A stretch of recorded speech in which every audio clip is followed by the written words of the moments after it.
السلام علیکم۔ محمد حنیف نجم۔ پڑھتے رہو درود مومنو، ڈیوٹی یہی تو ہے۔ پڑھتے رہو درود مومنو، ڈیوٹی یہی تو ہے۔ سارے جہاں کی مومنو، بیوٹی یہی تو ہے۔ صلی اللہ نبینا، صلی اللہ محمد، صلی اللہ شفیعنا، صلی اللہ محمد۔ سچے مسلمانوں اور اچھے پاکستانیوں، آج ہم بات کریں گے، یہ دو جملے ہیں، حق اور سچ کے راستے پر جو چلتا ہے اسے تنہا ہونے سے فرق نہیں پڑتا۔ یعنی اس کا مطلب یہ ہوا کہ جو حق اور سچ یعنی درست اور ہمیشہ سچ بولنے والا ہوتا ہے، ڈٹے رہنے والا ہوتا ہے، اس کو تنہا زندگی گزارنی پڑتی ہے۔ بظاہر وہ تنہا زندگی گزار رہا ہوتا ہے، لیکن حقیقت میں اس کا رب اور اس کا رسول یعنی حضرت محمد صلی اللہ علیہ وآلہ وسلم اس کے ساتھ ہوتے ہیں، کیونکہ ہمارا رب بھی ہمیں حق پر چلنے اور سچ بولنے کی ترغیب دے رہا ہے، اور ہمارا پیارا نبی حضرت محمد صلی اللہ علیہ وآلہ وسلم بھی یہی تربیت کر رہے ہیں۔ تو اس لیے اگر ہم دنیا میں تنہا ہو بھی جائیں یعنی اکیلے رہ بھی جائیں، تو آخرت میں تو اللہ سونا جو ہے وہ اپنے ساتھ رکھے گا۔ اپنے پیارے نبی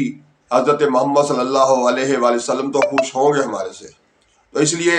اس چیز سے بالکل فکر چھوڑ کر کہ جی میں تنہا رہ جاؤں گا، میرا ساتھ دینے والا کوئی نہیں ہوگا، لیکن اس کے باوجود اپنے آپ کو قائم رکھنا ہے، سچ بولیں اور ہمیشہ حق کا ساتھ دیں، درست اور سچ بولنے والے کا ساتھ دیں، تو یہی کامیابی ہے، دنیا کی بھی آخرت کی بھی۔ بظاہر دنیا میں ہو سکتا ہے تنہا رہ جانا آپ کو عجیب سا لگ رہا ہو، لیکن حقیقت یہ ہے کہ آپ تنہا نہیں ہوتے، بلکہ جب کبھی بھی مشکل وقت آتا ہے تو تنہا کی بجائے سارا معاشرہ آپ کے ساتھ کھڑا ہوتا ہے۔ صرف اور صرف فرق یہ ہوتا ہے کہ ہم سمجھ نہیں پا رہے ہوتے، ہم سوچ رہے ہوتے ہیں کہ جی میں تنہا ہوں، لیکن حقیقت میں تنہا نہیں ہوتا۔ اب مثال لیجئے، اس وقت جو موجودہ ماحول ہے اس میں دیکھ لیجئے، عمران خان جو ہے اس وقت کیا وہ اکیلا رہ گیا ہے؟ نہیں، سارے بدمعاش سیاستدان، چور سیاستدان سارے ایک طرف ہیں اور وہ اکیلا ایک طرف ہے، لیکن اس کے باوجود وہ اکیلا ایک طرف ہے، لیکن عوام ساری کی ساری، اللہ کی مخلوق ساری کی ساری اس کا ساتھ دے رہی ہے، اس کے ساتھ ہے۔ تو اس لیے یہ تنہا جملہ جو ہے حالی کہہ دینا یہ آسان ہے، تنہا نہیں ہوتا۔ اللہ تعالیٰ دنیا میں بھی ساتھ دیتے ہیں اور آخرت میں بھی۔ اس لیے تنہا اسے نہ سمجھا جائے، بلکہ اسے یہ سمجھا جائے کہ فرق نہیں پڑتا۔ فرق اس لیے نہیں پڑتا کہ اللہ تعالیٰ دنیا میں بھی ساتھ دے رہے ہوتے ہیں اور آخرت میں بھی۔ تو اس لیے یہ تو ہو گئی آج کی بات، اور اب ہم چلتے ہیں موجودہ حالات پر اور کچھ اپنی روٹین کی گفتگو کی طرف چلتے ہیں۔ تو روٹین کی گفتگو ہماری یہی ہوتی ہے کہ ہمیشہ سچ بولیں، دوسروں کے ساتھ اچھا سلوک کریں اور غیبت سے بچیں۔ کوشش کریں زندگی میں کم از کم ایک پھلدار پودا ضرور لگائیں، کیونکہ پودا جو ہے وہ کھڑا وہ ہوتا ہے، آغاز کو یعنی بڑھا اللہ تعالیٰ رہا ہوتا ہے، اس کے ساتھ پھل اللہ تعالیٰ لگاتا ہے، اس کی آکسیجن اللہ تعالیٰ فراہم کرتا ہے، اور اس سے انسانوں کو جو زندگی میں آسانیاں آتی ہیں اس کا اجر و ثواب جو ہے وہ اللہ تعالیٰ دیتا ہے۔ آپ نے صرف اور صرف ایک پودا یعنی ایک بیج اپنے منہ سے نکال کے گٹلی یا آم کی جو ہے وہ زمین میں لگا دینی ہے، اس کے بعد اس کو بڑھانا، اس کے ساتھ پھل لگانا، اس کے اور ذرائع جو ہے وہ سارے اللہ تعالیٰ پیدا کریں گے اور اجر آپ کو ملے گا۔ قرآن پاک میں باقاعدہ کہا گیا ہے کہ شجر جو ہیں یعنی پودے جو ہیں وہ بھی اللہ تعالیٰ کی عبادت کرتے ہیں۔ ہمیں آپ خود سوچ لینا چاہیے کہ ایک پودا لگا دینے سے وہ جتنی بھی وہ عبادت کرے گا، جتنے بھی انسانوں کو اس کے فوائد ملیں گے، چاہے وہ آکسیجن کی صورت میں ہو، چاہے وہ اس کے پھل کی صورت میں ہو اور چاہے وہ اس کی لکڑی بطور ایندھن استعمال ہو، ہر جگہ ہر طرح سے، چاہے اس کے سائے میں لوگ ٹھہریں، اور اس کا اجر و ثواب بھی کس کو مل رہا ہے؟ جس نے وہ بھی ایک بیج زمین میں لگایا تھا۔ تو اس طرح سے یہ چھوٹے چھوٹے کام جو ہیں ہمیں بظاہر معمولی لگتے ہیں، لیکن یہ بہت بڑے اجر و ثواب کا ذریعہ بھی بنتے ہیں اور معاشرے میں بہتری کا ذریعہ بھی۔ جب آپ کے ملک کے اندر پودے زیادہ ہوں گے تو یہ جو آج کل سموگ کا شور مچا ہوا ہے، اور پھر پاکستان کا لاہور شہر جو ہے وہ سب سے گندہ ترین شہر گرا جا رہا ہے، اس سموگ کی وجہ سے، ایک فضائی آلودگی کی وجہ سے اس میں بھی بہتری لائی جا سکتی ہے۔ لیکن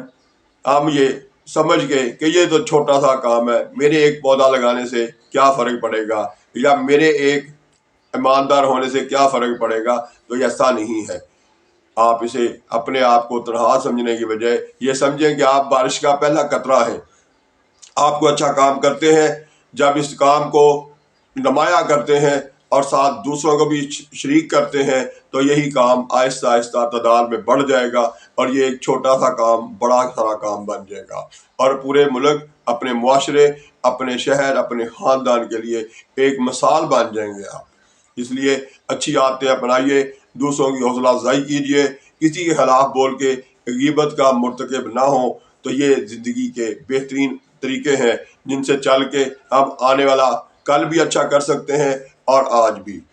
آج آپ خود اچھا کر رہے ہیں، کل مزید اور دوسرے لوگ بھی اس میں حصہ لیتے جائیں گے، وہ اچھے کام کرتے چلے جائیں گے، اس کی وجہ سے آنے والے کل میں مزید بہتری آتی چلی جائے گی، اور اس کے بعد اس کا جو اجر و ثواب ملے گا اس کی وجہ سے آخرت بھی سنور جائے گی۔ صرف یہ ہے کہ ہر کام کرنے سے پہلے، جو بھی آپ اچھا کام کر رہے ہیں اس کے پہلے نیت کر لیجئے کہ میں اس اچھے کام کی وجہ سے اللہ کی مخلوق کے ساتھ اچھا سلوک کرنا، میرا مقصد صرف اور صرف اللہ تعالیٰ کو راضی کرنا ہے، اپنے پیارے نبی حضرت محمد صلی اللہ علیہ وآلہ وسلم کو راضی کرنا ہے۔ تو جب آپ اس سوچ کے ساتھ چلیں گے، اس نیت کے ساتھ چلیں گے، تو پھر دنیا میں بھی بہتری آئے گی، اور جب آپ آخرت میں جائیں گے تو اس میں بھی آپ کے لیے ڈھیروں اجر و ثواب موجود ہوگا، جس کی وجہ سے آپ اپنے پیارے آقا حضرت محمد صلی اللہ علیہ وسلم کے سائے میں ہوں گے، اور ساتھ ساتھ اللہ تعالیٰ کی شفقت سے آپ کو ملے گی جنت،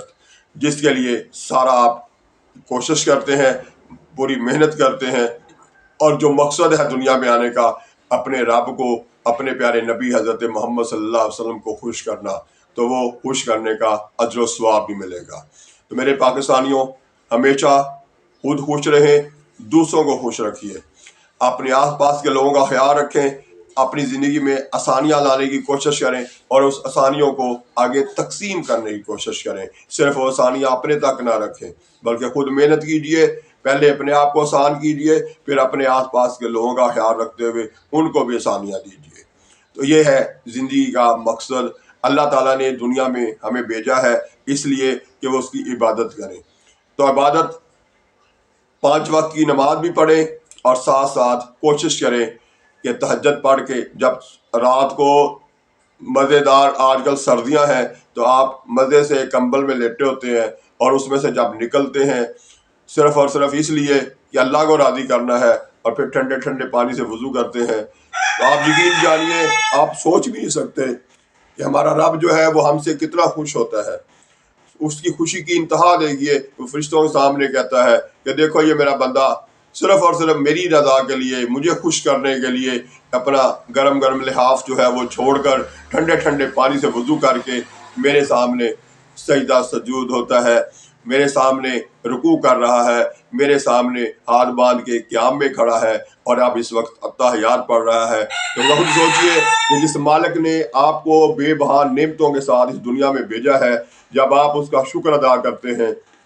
جب ہم اپنے رب کو خوش کرنے کی کوشش کرتے ہیں، تو وہ پھر کتنا خوش ہوتا ہوگا۔